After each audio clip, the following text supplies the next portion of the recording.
रहीम नाज़रीन अस्सलाम वालेकुम, मैं हूं इमरान वसीम। नाज़रीन, मोदी साहब को एक बड़ा झटका लगा है।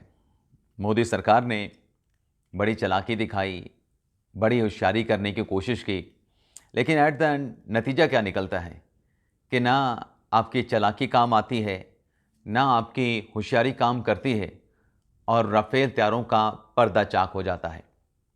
एक तो नाज़रीन, इस बड़ी खबर की डिटेल आपके साथ हम शेयर करेंगे।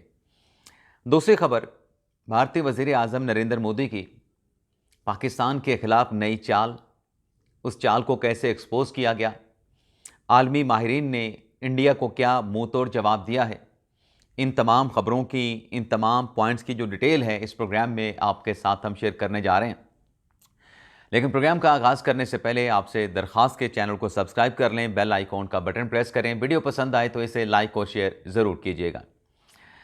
मामला नाज़रीन ये है कि जब से नरेंद्र मोदी भारत के वज़ीर आज़म बने, वो एक ख्वाब आंखों में सजाए एक बड़ा दावा किया करते थे और वो दावा था खित्ते की चुदराहट का। मोदी साहब का ख्वाब था खित्ते का थानेदार बनने का। 2019 में पुलवामा का वाक़या पेश आता है। मोदी सरकार, भारतीय हुकूमत पाकिस्तान पे चढ़ दौड़ती है। पाकिस्तान ने उसका जवाब दिया, अभिनंदन को गिरफ्तार किया और फिर अमन की खातिर अभिनंदन को भारत के हवाले यानी वापस भी कर दिया गया। 2025 में फिर उसी नौयत का वाक़या पहलगाम में, पाकिस्तान के खिलाफ कोई सबूत नहीं, पाकिस्तान तहकीकात कराने के लिए तैयार है। पाकिस्तान अक़वाम मुत्तहिदा के चार्टर के मुताबिक भारत के साथ तावन तहकीकात के सिलसिले में मुकम्मल तौर पे अपनी सपोर्ट देता है। लेकिन मोदी सरकार, जनाब मोदी साहब जो हैं, वो किसी किस्म के अक़वाम मुत्तहिदा के चार्टर को, पाकिस्तान की पेशकश को ख़ातर में नहीं लाते।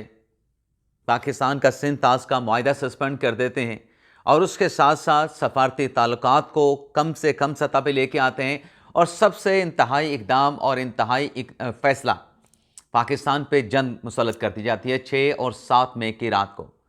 लेकिन ये 2019 नहीं था कि आप बालाकोट में आएँ और आसानी के साथ वापस चले जाएँ। पाकिस्तान इस मरतबा तैयारी के साथ बैठा था। इंडिया वाले भी तैयारी के साथ आए थे, लेकिन पाकिस्तान ने जो तैयारी कर रखी थी कि अगर भारत पहल करता है तो जवाब कैसे मुंह तोड़ देना है, तो नानी याद आ गई इंडियन फ़िज़ाइया को, इंडियन अफवाज को, और 6 लड़ाका तैयारे पाकिस्तान ने भारत के मार गिराए, जिसमें 3 राफेल तैयारे, वो बिग बर्ड्स जिस पर मोदी साहब को बड़ा नाज था, बड़ा घमंड था, बड़ी तवक्कुआत उम्मीदों के साथ राफेल फाइटर जेट्स को फ्रांस से ख़रीदा गया था। ट्वीट्स भी हुए थे जब राफेल तैयारों की खेप जो है इंडियन फ़िज़ाइया में इंडक्ट की गई। बहुत खुश थे कि अब हमारा जो दिफा है वो नाकाबिल तस्खीर हो गया। लेकिन 6 और 7 मई की रात जो है, इंडिया का वो दिफा एक्सपोज हो गया जब पाकिस्तान ने 6 लड़ाका तैयारे, जिसमें 3 राफेल फाइटर जेट थे, जिनको मार गिराया। अब भारत से सवाल हो रहा है कि आप बताएं कि आपका कितना नुकसान हुआ है, आपके कितने फाइटर जेट पाकिस्तान ने मार गिराए हैं। पाकिस्तान अगर मुबालगा राई कर रहा है तो आप बता दें। लेकिन इंडिया की तरफ से, मोदी सरकार की तरफ से, इंडियन अफवाज की तरफ से, इंडिया की एयरफोर्स की तरफ से मुकम्मल तौर पे ज़ुबानबंदी है। ऐसे किसी सवाल का जवाब नहीं दिया जा रहा। तो ख़बर नाज़रीन ये है कि भारत तो इनकार कर रहा है, लेकिन दूसरी तरफ जो फ्रेंच तहकीकाती कमीशन है, उसने राफेल कंपनी के एविएशन की एक ऑडिट टीम को भारत के भेजने के हवाले से रब्ता किया और इंडिया से कहा गया कि ये जो हमारी टीम है, आपके स्टॉक में जो राफेल लड़ाका तैयारे मौजूद हैं, उनकी आके इंस्पेक्शन करेगी, उनका मुआयना करेगी। अब अगर भारत के ये लड़ाका तैयारे ख़ास तौर पे राफेल नहीं मार गिराए थे, तो फ्रेंच कंपनी को फ्रेंच तहकीकाती कमीशन की अहकामात की रोशनी में इनको मुआयना करने देते, देख लेते भी राफेल तैयारों की जो तादाद है वो इंडिया के पास पूरी है या कम पड़ गए हैं। पाकिस्तान का जो दावा है कि 3 फाइटर जेट्स हमने राफेल कंपनी के मार गिराए हैं, तो दूध का दूध पानी का पानी हो जाता। लेकिन इंडियन गवर्नमेंट ने उस फ्रेंच जो कमीशन था, उसको तैयारों के मुआयने की स्टॉक का जायज़ा लेने की इजाज़त नहीं दी। और आगे से उज़र क्या पेश किया गया कि जो इंडियन एयर बेसेस हैं वहाँ पर फ्रेंच डेलीगेशन के लिए सिक्योरिटी का इशू बन सकता है, वो सिक्योर नहीं है। फ्रेंच डेलीगेशन के लिए इंडियन बेसेस जो है वो सिक्योर नहीं हैं। तो भारत के इस इनकार के बाद जो फ्रेंच तहकीकाती कमीशन है, जो फ्रांस की राफेल कंपनी बनाने मतलब राफेल तैयारे बनाने वाली जो कंपनी है, और जो फ्रांसीसी सफारतकार हैं, उनमें मायूसी की लहर दौड़ गई है, मायूसी फैल गई है। अब सीधा सा सवाल है कि अगर आपके तैयारे आसमान पे नहीं थे, या अगर आपके तैयारे आसमान पे थे और आपके तैयारे ज़मीन पे नहीं थे, तो रसाई देने में क्या हर्ज था? पाकिस्तान झूठा साबित होता। आप तो कह रहे हैं कि आपके राफेल तैयारे नहीं मार गिराए, पाकिस्तान झूठा साबित हो जाता, क्योंकि आप दुनिया को कह रहे हैं कि नहीं हमारे राफेल महफूज हैं। तो फ्रेंच कमीशन आता, उनकी सिविलेशन की ऑडिट की टीम आती, सब कुछ सच की तरह आया हो जाता, सच आश्कार हो जाता, लेकिन मोदी सरकार ने इजाज़त नहीं दी। अच्छा, एक तरफ ये किया जा रहा है, दूसरी तरफ नाज़रीन आप ये देखें कि पाकिस्तान के ख़िलाफ़ एक भारत की इंडियन मीडिया की एक नई चाल। इंडिया के एक प्रोग्राम में, मीडिया के एक प्रोग्राम में कहा जाता है कि पाकिस्तान जो है, यानी एक नया प्रोपेगेंडा है पाकिस्तान के ख़िलाफ़, कि चीन का पाकिस्तान झैली एक खिता बन चुका है, एक मुल्क बन चुका है।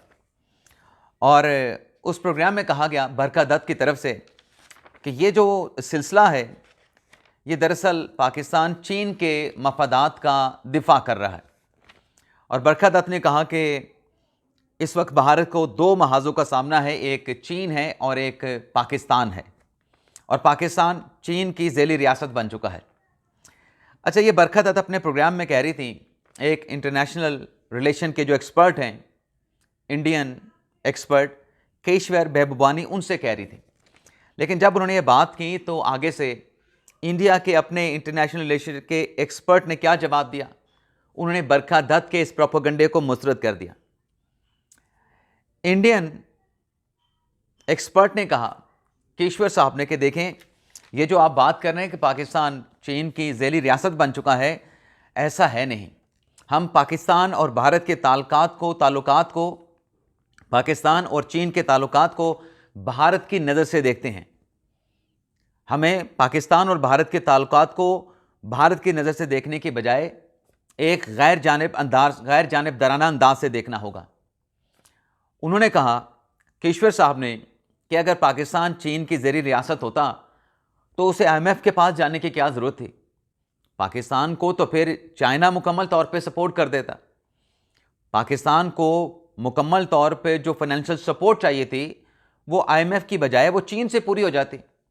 तो पाकिस्तान का जो IMF के पास जाना है वो इस बात की दलील है कि पाकिस्तान चाइना की झैली रियासत नहीं है, और पाकिस्तान को चीन की झैली रियासत का लेबल देना ये गलती है इंडिया की।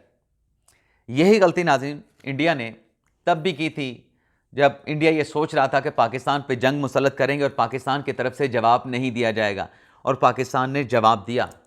6 और 7 मई की रात 5 फाइटर जेट मार गिराए, और फिर जब 10 मई को पाकिस्तान पे एक और तरह की जंग मुसल्लत की गई, पाकिस्तान के बेसिस पे, पाकिस्तान के एयरपोर्ट पे जो अटैक किया गया, तो फिर जो पाकिस्तान का मुंह तोड़ जवाब था, वो गलती भारत के लिए महंगी साबित हुई।